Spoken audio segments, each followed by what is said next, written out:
Rebecca Schaefer was on the cusp of greatness. A small-town girl from Oregon, she had moved to Los Angeles with dreams as big as her radiant smile. By 1986, her career had taken off. At just 21 years old, she was the star of the hit sitcom My Sister Sam, a show that showcased her charm and talent.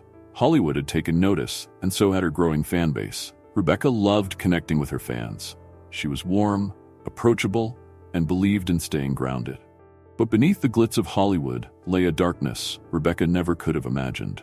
A darkness that would find its way to her front door. On the morning of July 18, 1989, Rebecca was preparing for a career-defining audition.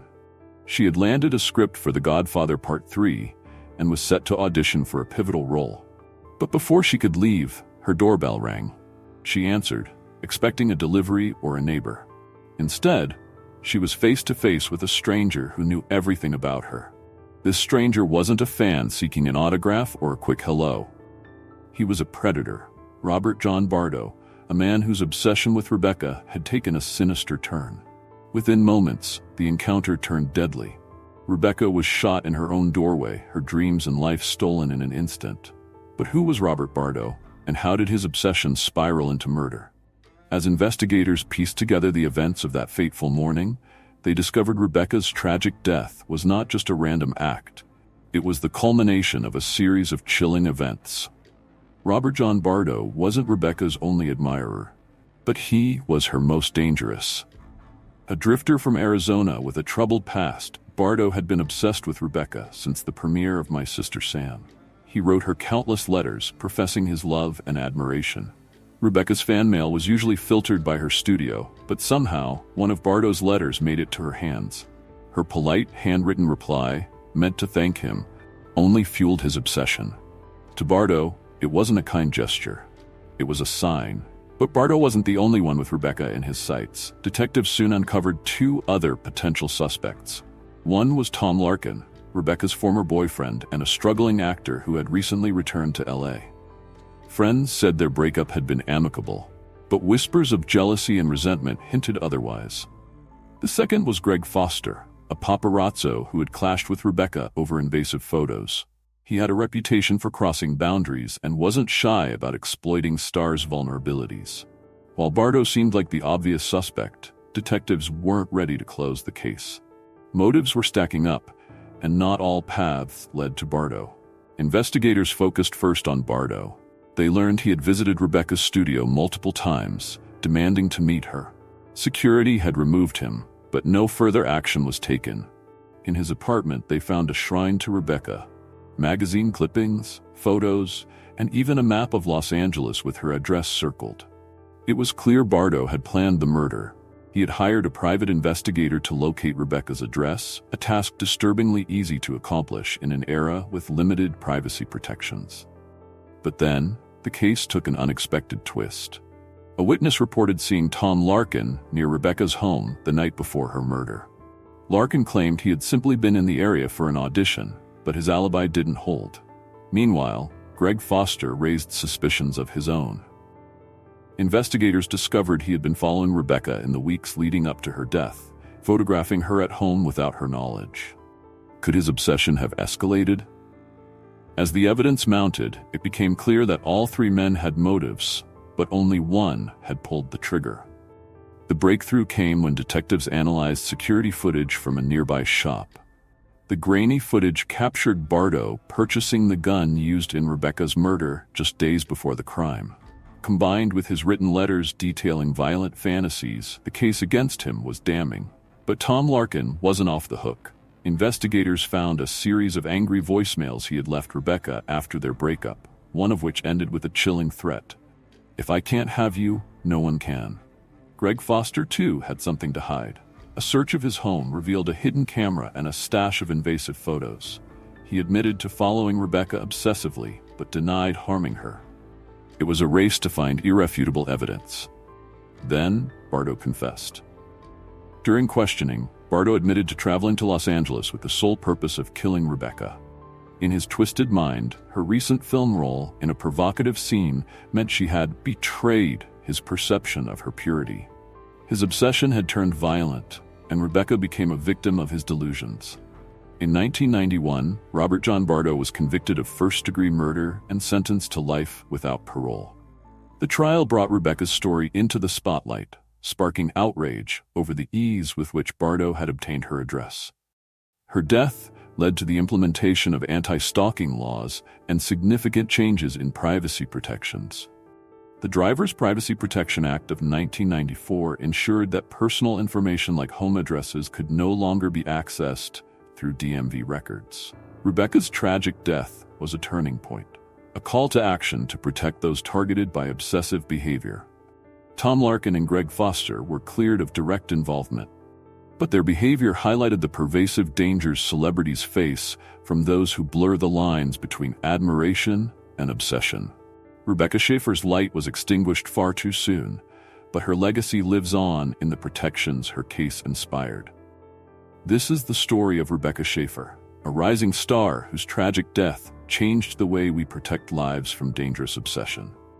Subscribe to my channel for more stories that uncover the dark truths behind true crime.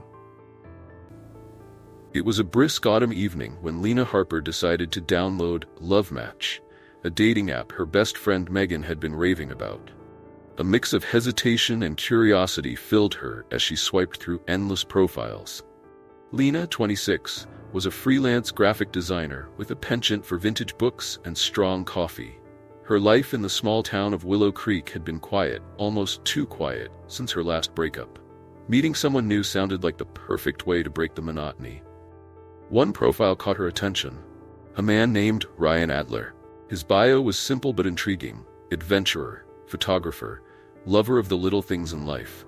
His pictures showed a ruggedly handsome man with dark eyes, a warm smile, and a charm that seemed genuine. He wasn't flashy, unlike the others. His interests aligned with hers: hiking, art, and a love for travel. After a quick deliberation, she swiped right. They matched almost instantly. The conversation flowed effortlessly.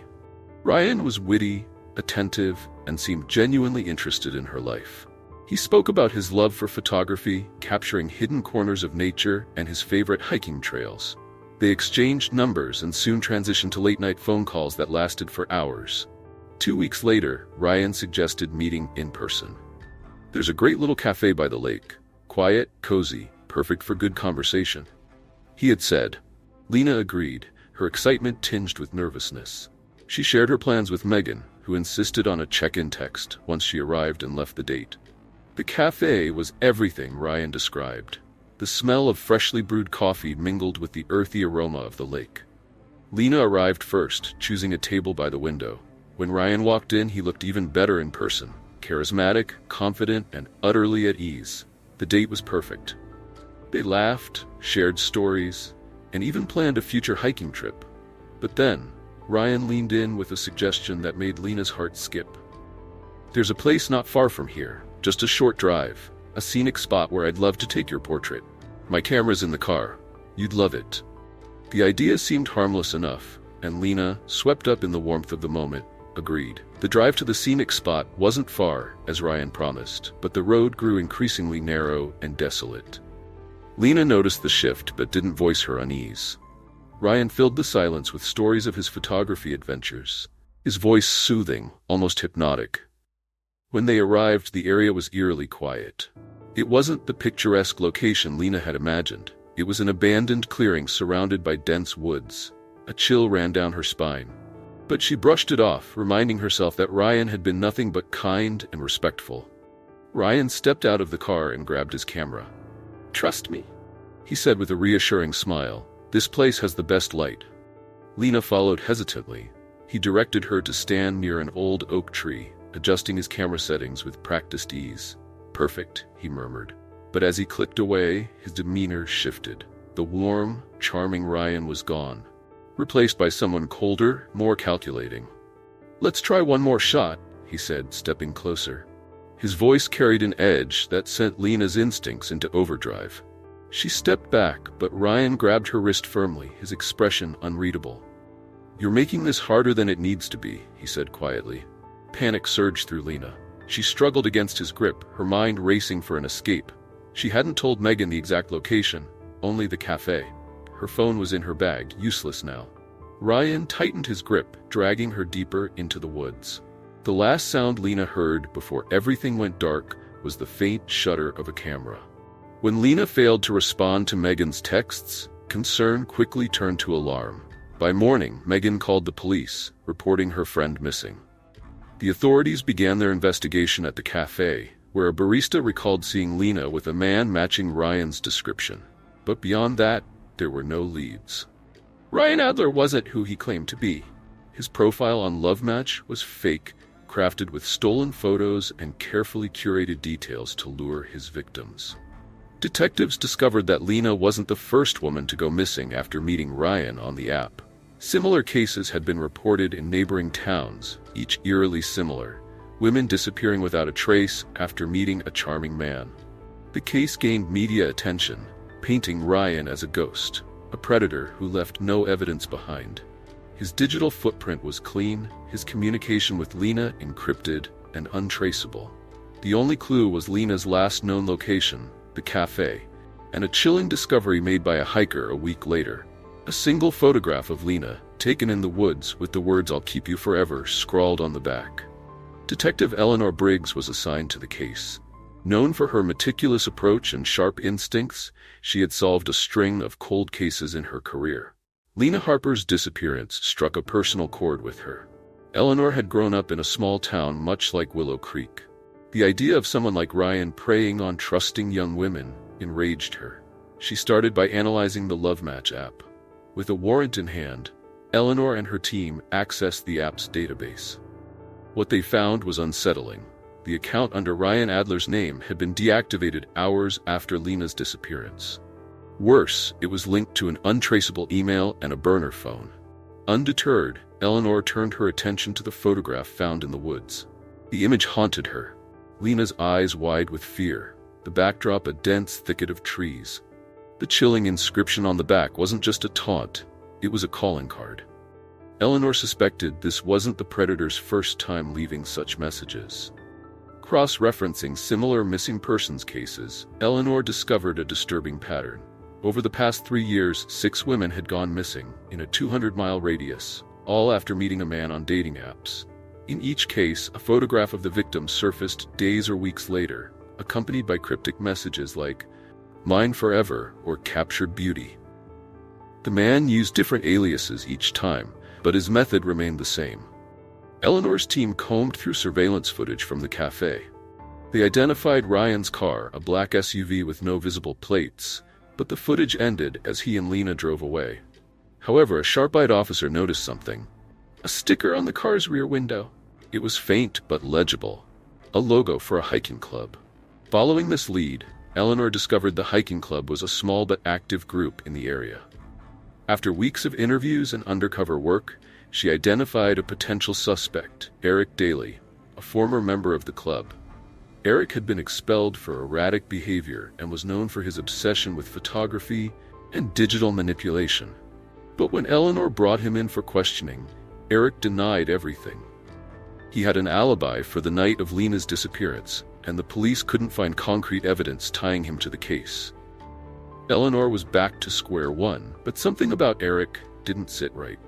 She began digging into his past, unearthing a history of online harassment complaints from women.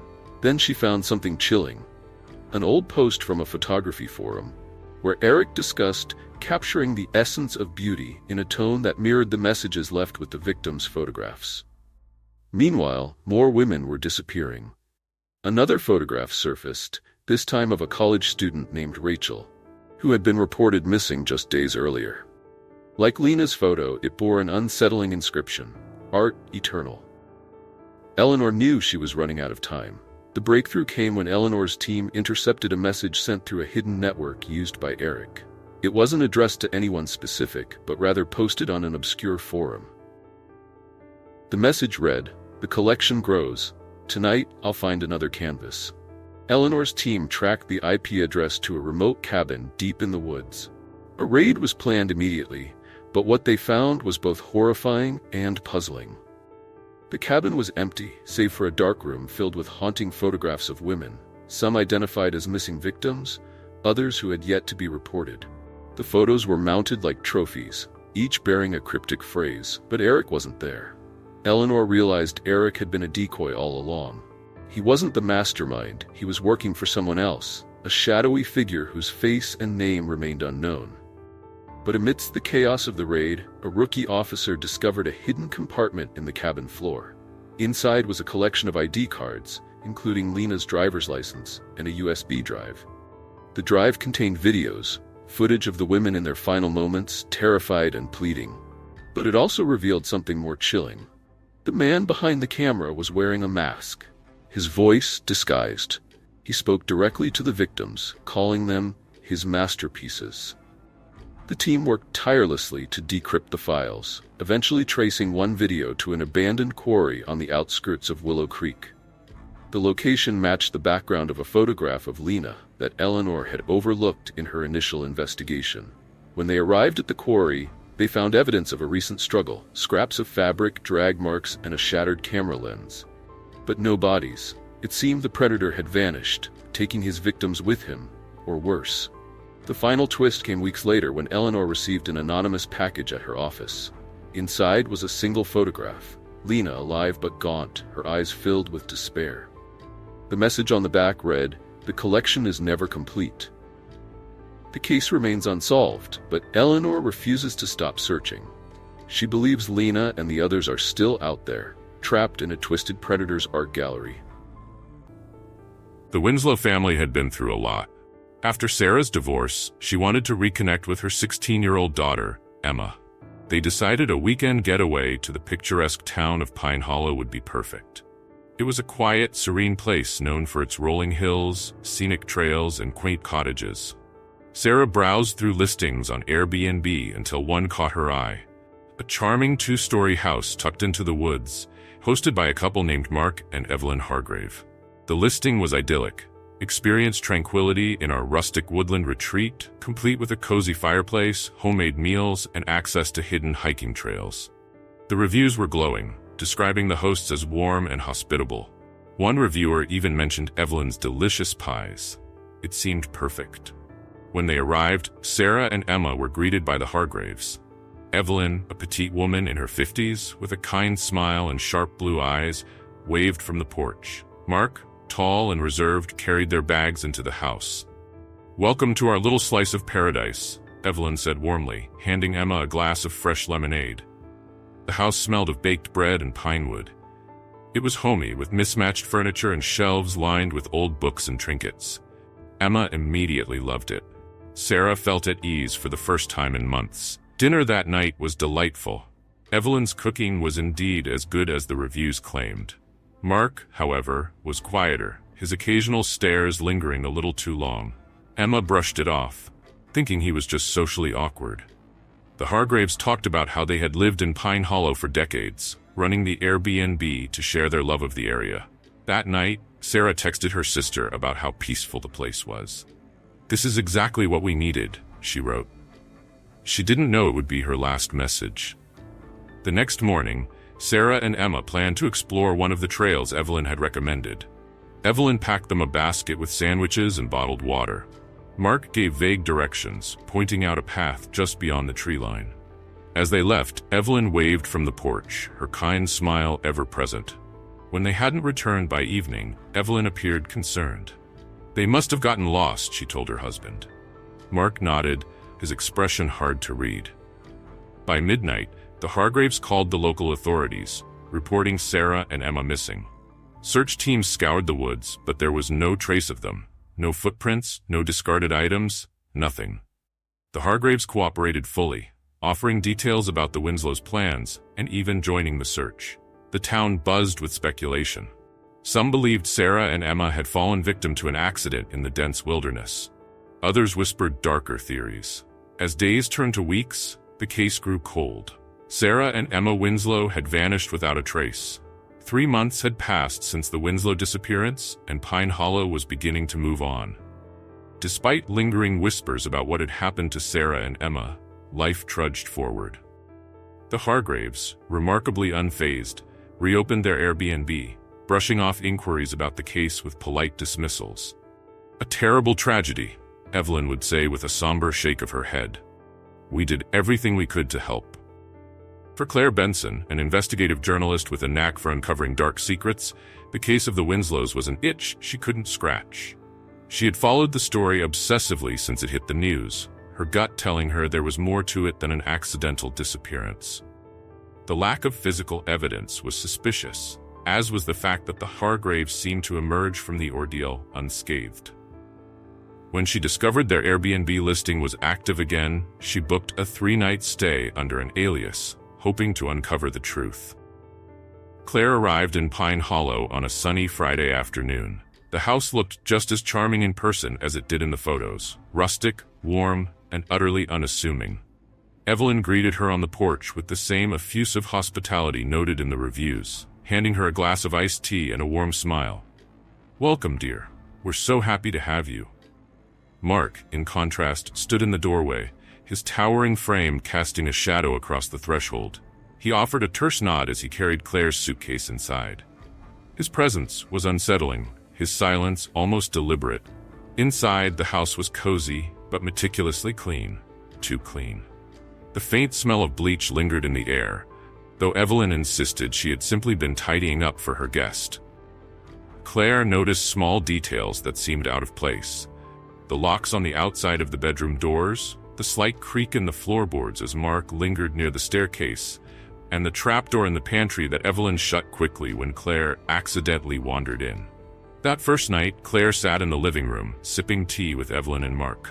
Evelyn was chatty, her demeanor warm and grandmotherly, but Claire caught a glimpse of something darker behind her eyes, a flicker of caution when Claire asked about the Winslows. "Such a shame," Evelyn said, her voice dripping with sorrow. "We did everything to help the police. But the woods, they can swallow you up whole." Mark's gaze burned into Claire as Evelyn spoke. He remained quiet, occasionally tapping his fingers on the arm of the chair. When Claire excused herself for bed, she felt his eyes on her back as she ascended the stairs. Once in her room, Claire locked the door and inspected it closely. The lock was flimsy, clearly not designed to keep anyone out. She set up a small camera near the door and tucked her phone under the pillow, her instincts screaming that something wasn't right.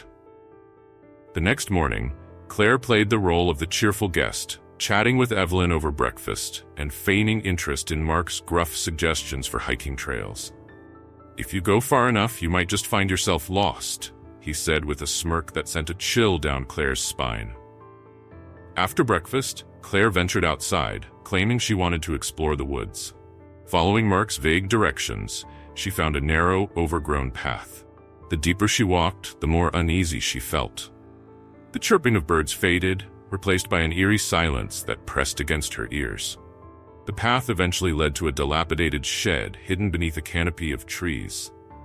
The door creaked as Claire pushed it open, revealing a dusty interior cluttered with random objects. At first, it seemed unremarkable: old tools, rusty nails, and cobweb-covered boxes. But then she saw them. Personal items that didn't belong. A scarf hanging on a hook, a child's stuffed animal lying on the floor, a small pile of ID cards tucked into a corner. Her breath hitched as she picked up one of the cards. Sarah Winslow's face stared back at her, her smile frozen in time. Claire snapped photos of everything, her hands trembling as she documented the scene. She sprinted back to the house, her mind racing. Her priority was to leave and contact the authorities, but when she entered the kitchen, Evelyn was waiting for her. Her usual warm smile was gone, replaced by a look of quiet suspicion. "You've been out for quite a while," Evelyn said, her voice calm but firm. "I hope you didn't get too lost." Dinner that night was a tense affair. Evelyn insisted on serving Claire herself, placing a steaming bowl of soup in front of her. "Eat up, dear," she said, her tone saccharine. Mark sat silently, his eyes fixed on Claire, unblinking. Claire pretended to eat, pushing the food around with her spoon while discreetly texting a friend her location. Her heart pounded as she noticed Evelyn watching her closely, the faint trace of a smirk on her lips. Later that night, Claire heard muffled whispers outside her bedroom door. Mark and Evelyn were arguing, their voices low and frantic. "She knows," Mark hissed. "We have to deal with her." Claire didn't wait to hear more. She grabbed her bag and climbed out of the window, landing awkwardly but uninjured. She crept toward her car, only to find the tires slashed. Panic surged through her veins. She turned toward the woods, deciding to take her chances with the dark trail rather than stay another minute near the Hargraves. As she disappeared into the trees, a flashlight beam flickered behind her, accompanied by Evelyn's chilling voice. "You can't run forever, dear.